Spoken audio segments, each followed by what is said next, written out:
Alhamdulillah rabbil alamin hamdan katsiran thayyiban mubarakan fih hamdan yuafi ni'amahu wa yukafi mazid wa ya rabbana lakal hamd kama yanbaghi li jalali wajhikal karim azim sultanik wassalatu wassalamu ala sayyidina wa habibina wa syafiina maulana Muhammad wa ala alihi wa sahbihi sallim tasliman katsiran bi rahmatika marhamin.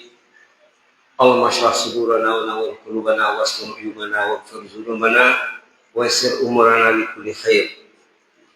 Alhamdulillah, para tetamu Allah, kekasih Allah yang berhimpun di rumah Allah. Boleh juga dikatakan para pencinta Allah, muhibbin. Setiap mukmin itu sebetulnya dia jadi pencinta. Jadi tidak salah kita bilang para pencinta yang dirahmati Allah.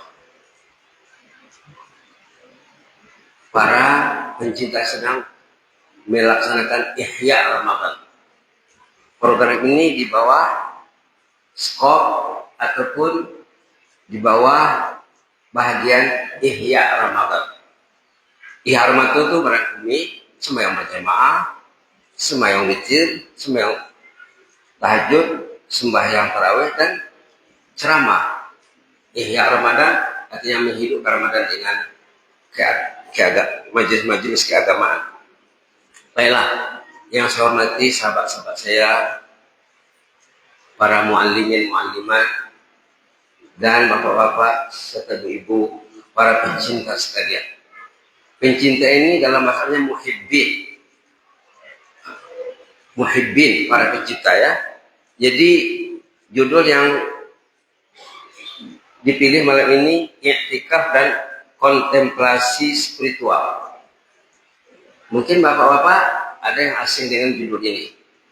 Artinya saat kita duduk di masjid, i'tikaf itu duduk di masjid.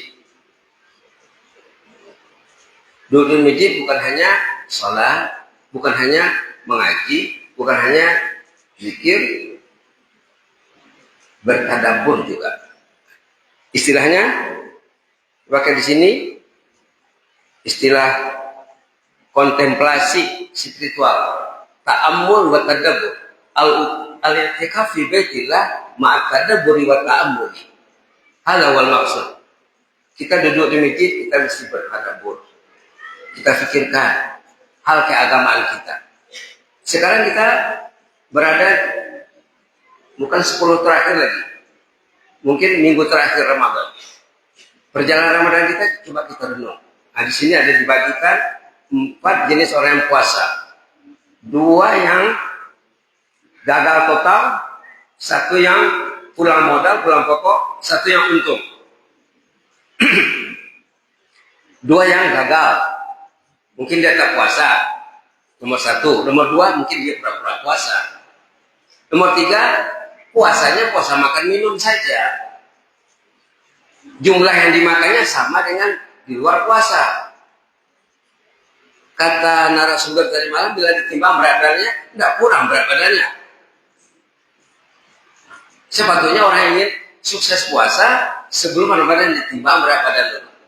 10 pertama ditimbang, 10 kedua timbang, 10 terakhir ditimbang. Karena di antara puasa, tujuan puasa ini mengurus kesehatan, mengurus akal, mengurus nafsu, mengurus kalbu hati. Nah, jadi kalau bicara tentang i'tikaf, kita mesti duduk di masjid. I'tikaf berada di rumah Allah dengan niat ibadah. Jadi apa yang patut kita pikirkan? Pertama, kualitas puasa kita lah. Yang nomor 1, nomor 2 nggak usah dibaca Pak ya.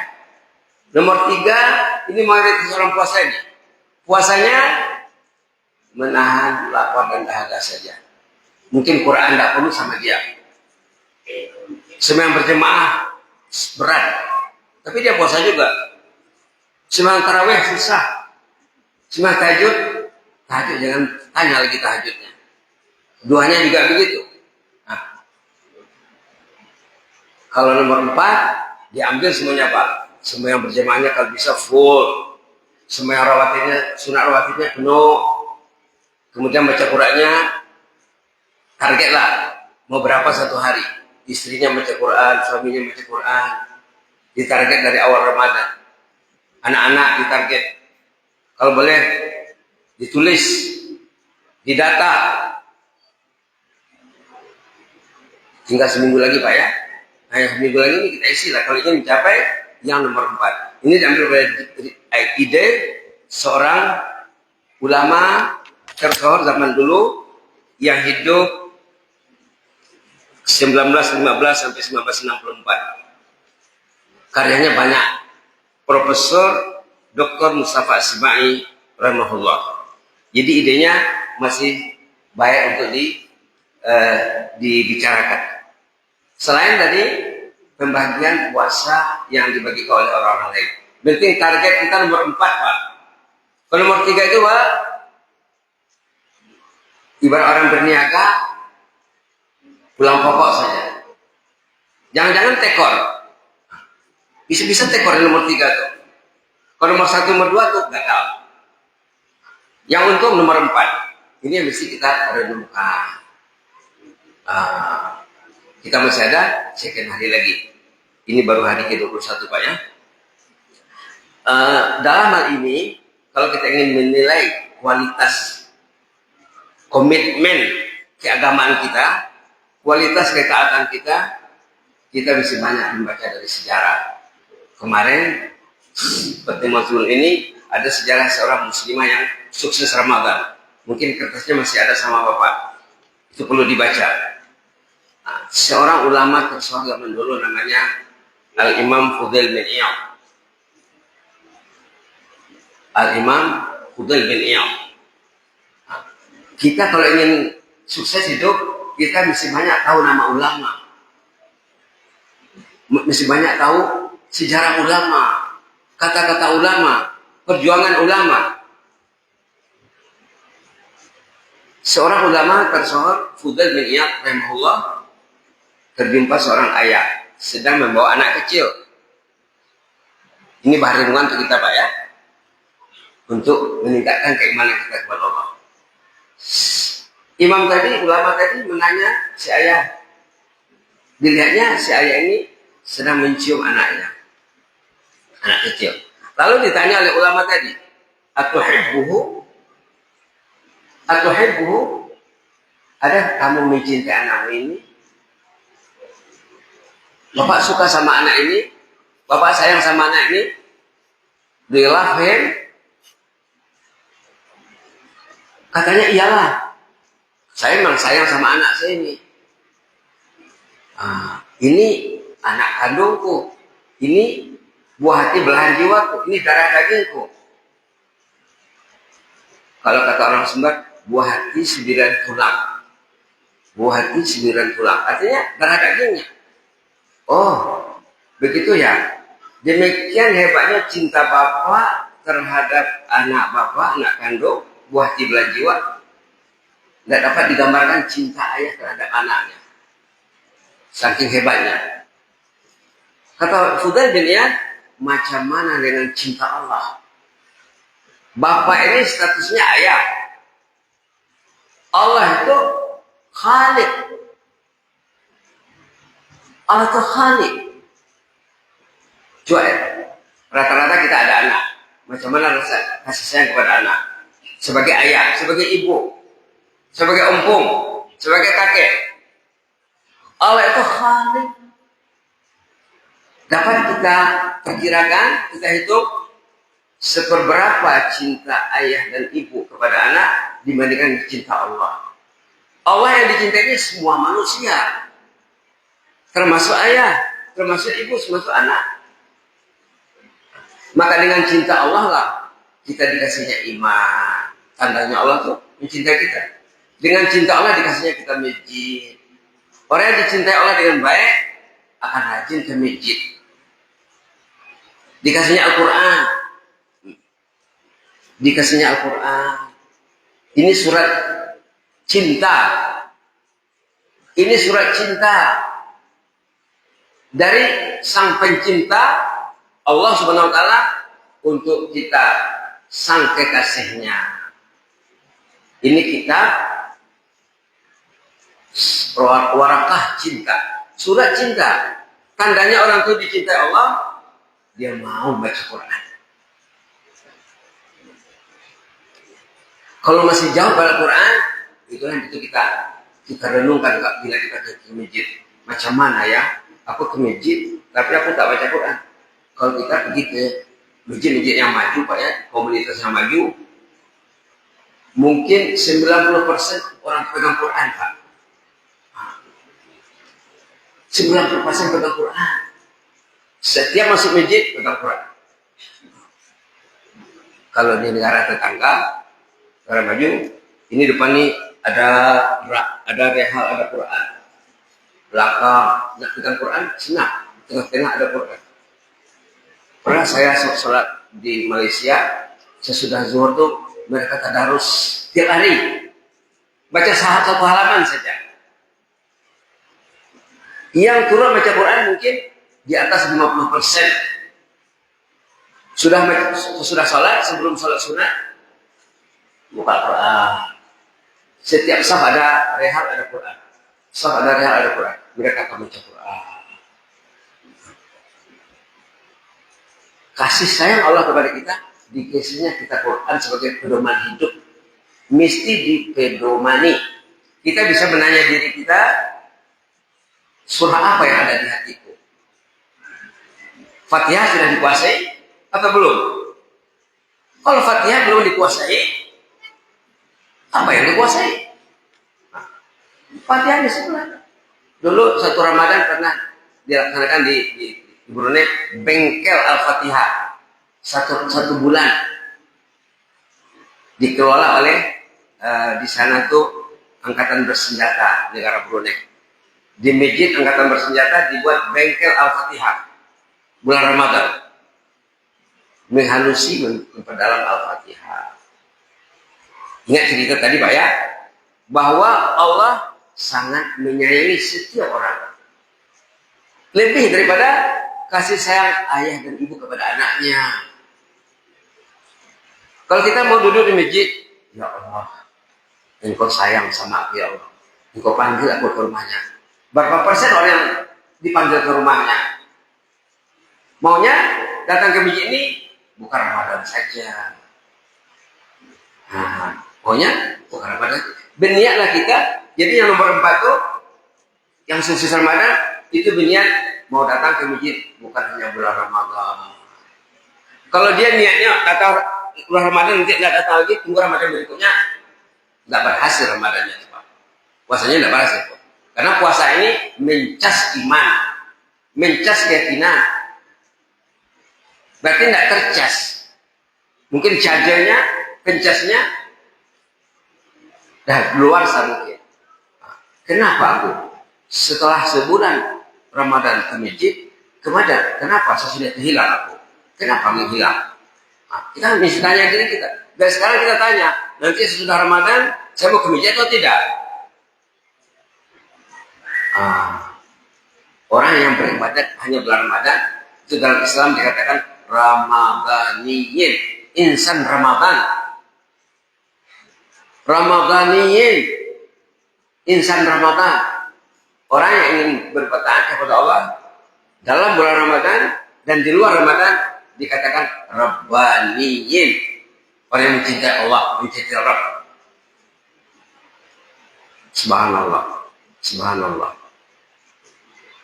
Jadi bahan renungan kita sepatutnya tentang cinta kita ke masjid, cinta kita kepada Allah, cinta kepada kitabullah, cinta kepada salat dan lain-lain sebagainya. Subhanallah.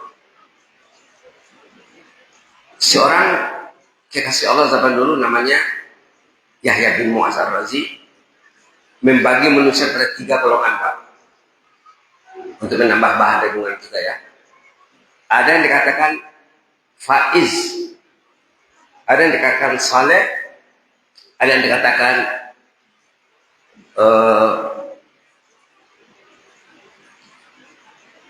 mungkin nanti datang yang ketiga. Artinya yang faiz itu yang untung, yang sukses, yang saleh, yang berhasil, suksesnya di bawah. Yang ketiga, halik. Halik itu binasa. Gagal. Jadi menurut pembagian Yahya bin Mu'adz Ar-Razi, kalau Bapak tengok di internet ya, kata-kata hikmah Yahya bin Mu'adz Ar-Razi banyak tuh Pak. Manusia 3 golongan. 1, faiz. Kedua, saleh. Ketiga, halik. Faiz yang sukses, ngetop, yang mencari uang untuk mencari surga, yang mencari uang untuk mencari akhirat. Ke sawah, ke ladang, ke kantor, tapi nggak lupa ke masjid. Itu faiz. Kalau saleh, dia masalah dunia tidak perlu berlebihan, sederhana saja, tapi ke masjid tidak pernah tinggal. Nomor 1 tadi mencari uang untuk zakat, untuk infak, untuk derma, untuk sponsor ini, untuk mendanai ini, itu namanya faiz, sukses besar. Yang kedua, dia tidak banyak mencari duit, cuma dia tidak mengemis, tapi akhirat mesti sukses. Itu saleh.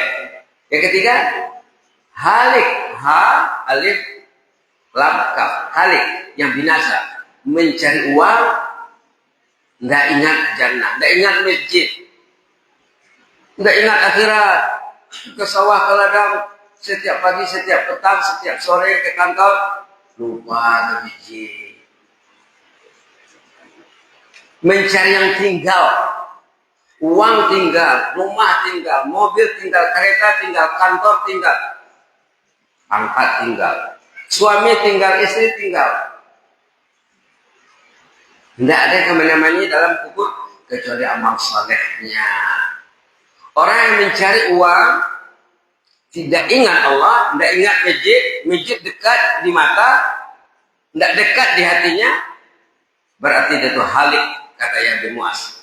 Mengurus yang akan tinggal. Jadi itu tambah renungan kita ya. Yang jelasnya, bila kita berada di masjid, ya Allah, tolonglah benahi cintaku kepadamu. Cintaku ini rasanya ya Allah masih nipis ya Allah, masih minim ya Allah. Tandanya Quran belum kubaca ya Allah.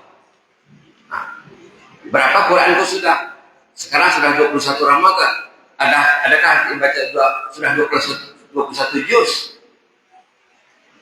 Nah, berapa salawatnya? Berapa tasbihnya? Berapa zikirnya? Zikir yang paling mudah Bu ya, dulu sudah disebut Subhanallah wa bihamdih, Subhanallah wa bihamdih, Subhanallah wa bihamdih. Itu kalau Bapak baca 100 kali, dalam hadis katanya dosa orang pernah hanyut walaupun sebanyak 2 tilawah. Subhanallah wa bihamdih, Subhanallah wa bihamdih, Subhanallah wa bihamdih. Dan bahan renungan kita juga kalau ada berada di masjid ini nanti di akhirat kata ulama akan menjelma seperti bahtera, kapal besar, feri. Pencinta Masjid An-Nur akan naik di atas bahtera An-Nur nanti di sana. Pencinta Masjid Tariqul Jinan, Nur ala Nur, Al-Qura wal Hufaz, Al-Falah, Al-Baitul Ma'mur. Masjid Baitul Ma'mur di mana Pak? Tidak jauh dari sini. Di mana? Purba Baru. Masjid Raya Purba Baru, Al-Baitul Ma'mur. Kita mesti tahu Pak. Al-Qura wal Hufaz di mana? Pasar Lama, Masjid Raya. Masjid Al-Qura wal Hufaz. Pencinta masjid nanti kata ulama akan naik di masjid yang dicintainya dari kiamat. Semua di sana lautan azab Pak. Air di sana sampai pinggang, sampai dada, sampai ada yang lemas di sana Pak.